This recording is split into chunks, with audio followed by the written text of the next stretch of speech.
Braille әліппесі. Braille әліппесі көзі азиз адамдар үшін атайын ойланылып табылған жазуу системасы болып саналат. Ал 1824 жылы француз окумуштуусу Луи Брайль тарабынан иштелип чыккан. Бул система жеңил басылган чекиттерден тургандыктан аларды адам манжалары аркылуу окуй алат. Braille әліппесі китеп окууга, кат жазууга жана билим алууга мүмкүндүк берет. Ал дүйнөнүн көп өлкөлөрүндө көзү сокурлар үчүн стандарт болуп калган. Braille жазуусу адамдын билимге жана маалыматка жетүүсүн жеңилдетет. Тиш щетканын тарыхы.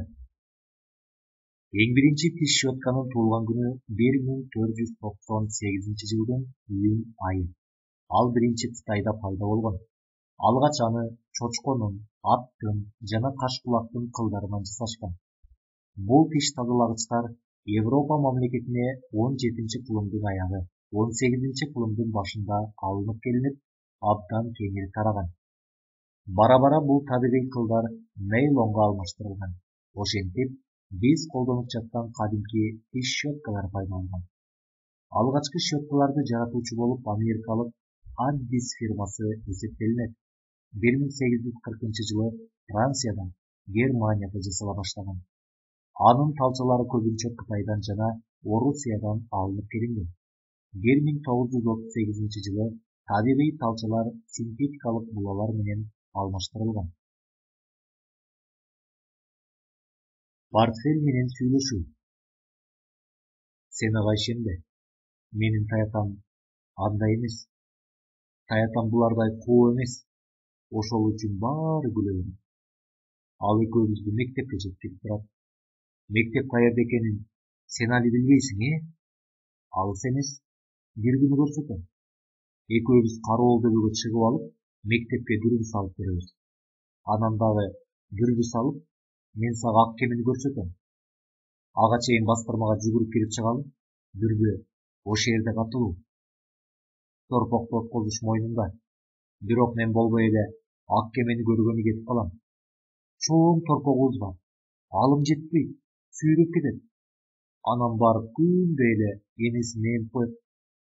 Энеси торпогунан сүт аямак беле, ийип берет. Эне деген баласына дайыма ийип турат окшобойбу? Гүлжамал ушинтип айтат. Кызымы тим эле жакшы көрөм, эзилип турам дейт. Азыр уйду саап алсын, анан экөөбүз торпокту откозгону кубалап кетебиз. Ошол жерден кароол дөбөгө чыгабыз да, дүрбү салып, ак кемени көрөбүз. Сен али билбейсиң го. Дүрбү экөөбүз да ушинтип сүйлөшө беребиз. Эми бүгүндөн баштап мен, сен, дүрбү үчөөбүз болобуз. Долоно. Бул жалгыздап кичирээк тараптайчы топтошуп ири бадал түрүндө өсүүчү өсүмдүк. Ал негизинен токой өсүмдүгү болгону менен бакчага өстүрүлсө да болот. Долононун гүлдөрүнүн чети жагымсыз, шагып тикендүү болот.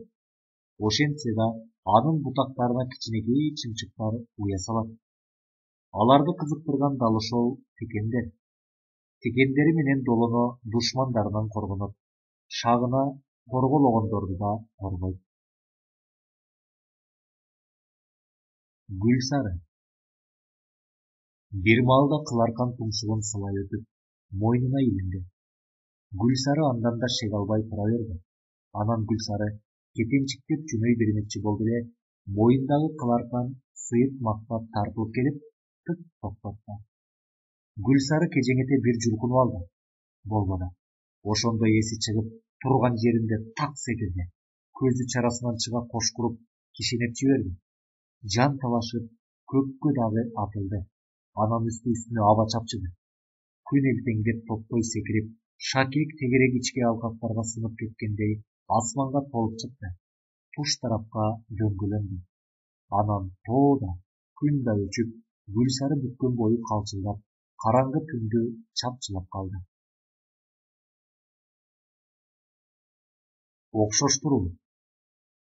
Каныбек алдыртадан чал менен кемпирге карады. Бирок эч кимге окшото албады. Кемпирди энеси Ажарга да окшотуп көрдү. Эч окшоштугу жок. Ажар кызыл торо, болуп эле жана бети башында так, көзүндө чечи жок боло турган. Анын үстүнө анын жашы быйыл 47 гана чыкмак. Ошондуктан 10 жылдын ичинде мынчалык карып, чачтары агарып, өзгөрүлүшү мүмкүн эмес эле. Тиги кийинки келген чалдын нускасы жана белиндеги кисеси жолойго окшогону менен анын көрүнүшү дагы жолойго окшолоду. Көздөрү жыртайып, сакалы аппак болгон. 10 жыл ичинде жолойдун мындай чал болору дагы Каныбек үчүн мүмкүн эмес сыяктанды. Бирок кандайдыр бир түшүнүксүз окшоштуктар кемпирди ажарга, кийинки чалды жолойго окшотконсуз.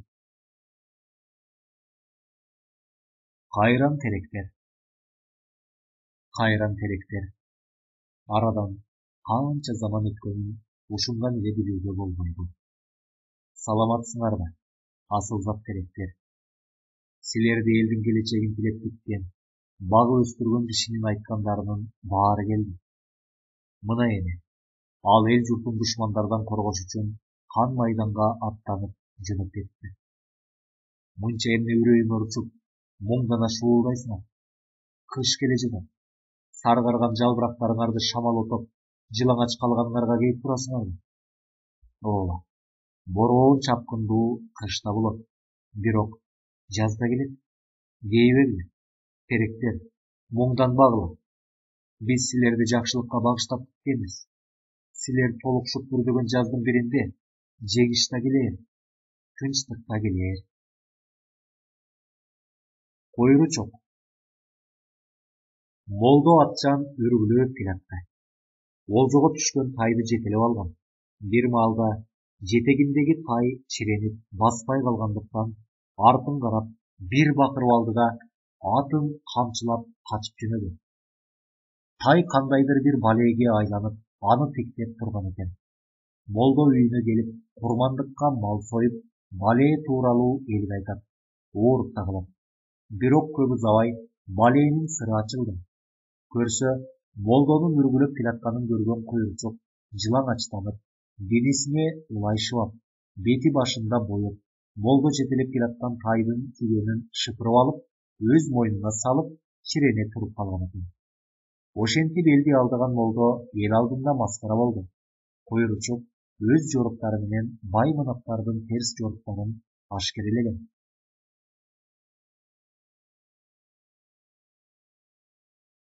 Бешик. Бешик жасала баштаганда биринчи жыгачынан баштап, бала уктаганга чейинки ар бир кыймыл-аракет каалоо тилек, бата менен коштолот. Бешик көчмөндөргө ыңгайлуу болуп, атка өңөрүп келе жатканда оодарылып кетсе да, бала жабыр кабагандай архитектурада жасалган. Үй шартында да баардык ыңгайлуулуктарды эске алып, энеси оокат менен алектенип жатканда бала кулап калбай тургандай курушкан. Курт кумурска жолоосун, жин шайтандан сактасын деген ойдо бешикти көбүнчө арчадан жасалганын баалашкан. Мык колдонсо бешиктин өмүрү кыска болуп калат деп, бышык жип, териден тилинип жасалган көк менен байлап жасашкан. Бешик кызга же уулга деп бөлүнгөн эмес, бирок атайы арнап жасоодо кызга же эркек балага мүнөздүү түстөр менен гана кооздошкон. Үйлөнмө шымдар. Көпчүлүк жол кырсыктарында мото сүйүүчүлөрдүн денесинин үстү жагына караганда асты жагы жабыр тартат. Ошого байланыштуу француз компаниясы атайын үйлөнмө шымдарды чыгарды. Аны күнүмдүк шымдын үстүнөн кийип алууга болот жана чөнтөгүнө бата турган газ баллону, мотоциклге илип коюучу куру да бар. Ыңгайлуу. Ошол эле учурда коргоо кызматын аткарган шым кырсык болору менен баллондогу газ аркылуу толтурулуп, сынык эле эмес, көгала болуудан да сактайт. Аба өткөрбөгөн материалдан жасалганына байланыштуу ысыкта кийүү ыңгайсыздык жаратышы мүмкүн. Ошентсе да, бул өтө пайдалуу ойлоп табуу болгон. Учурда компаниянын бул шымдарын буйртма берүү менен 3 өлчөмдө сатып алса болот. Баасы 500 евродон жогору. Окумуштуулар чагылгандын багытын өзгөртүшөт. Австралиянын улуттук жогорку окуу жайынын эксперттер тобу Лазердин жардамы менен алдын ала аныкталган жолдо чагылганды кармап, өзгөртүп жана багытын башка жакка буруучу жаңы технологияны иштеп чыгышты. Бул тууралуу илимпоздор National журналында айтып беришкен. Чагылган 2019-2020 жылдары Австралияда токойду кыйраткан чоң уртторду жаратты.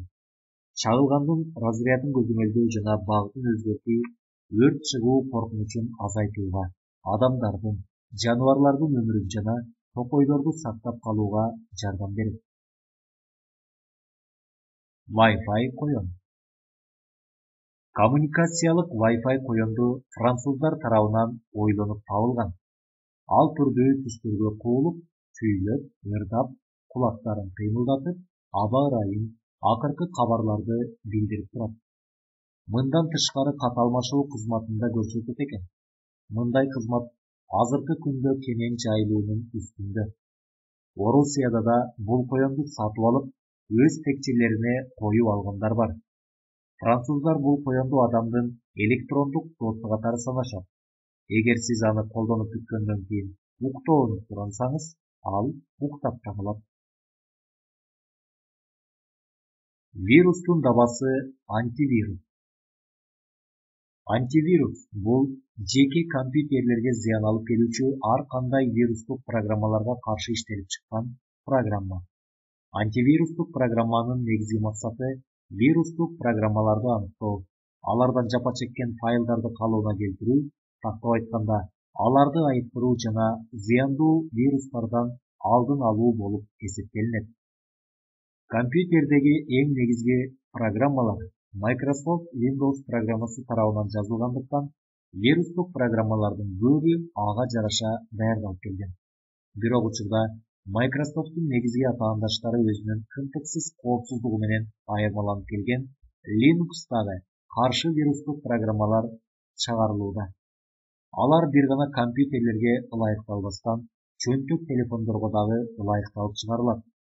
Өзүңүздүн жеке компьютериңиз жакшы иштеши үчүн лицензиясы бар антивирустук программаларды орнотуу зарыл.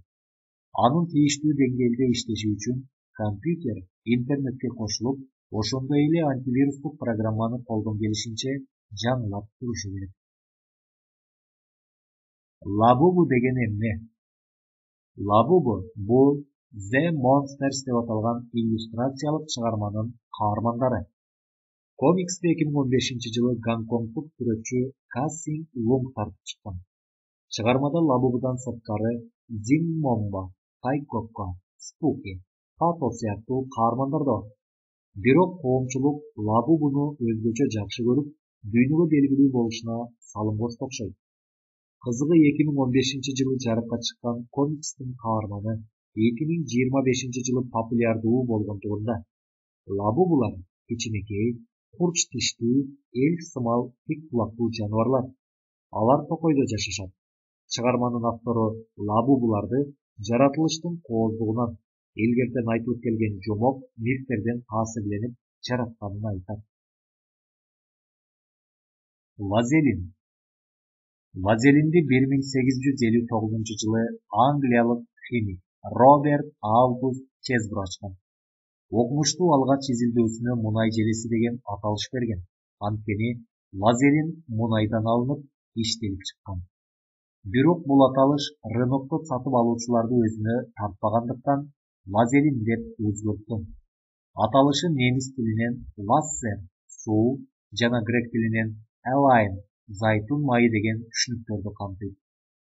Роберт Чесбро мунай кенинде иштеп жүргөн жумушчулар денесиндеги жаракаттарга капкара, жабышчаак нерсе сүйкө шөөрүн байкайт. Жумушчулардан сураганда каработко кесилгенден, күйүктөн алган жаракаттарды бат айыктырууга жардам берерин айтышат. Анан окумуштуу баягы боткону бир бочкага толтуруп алып, лабораториясына алып келет.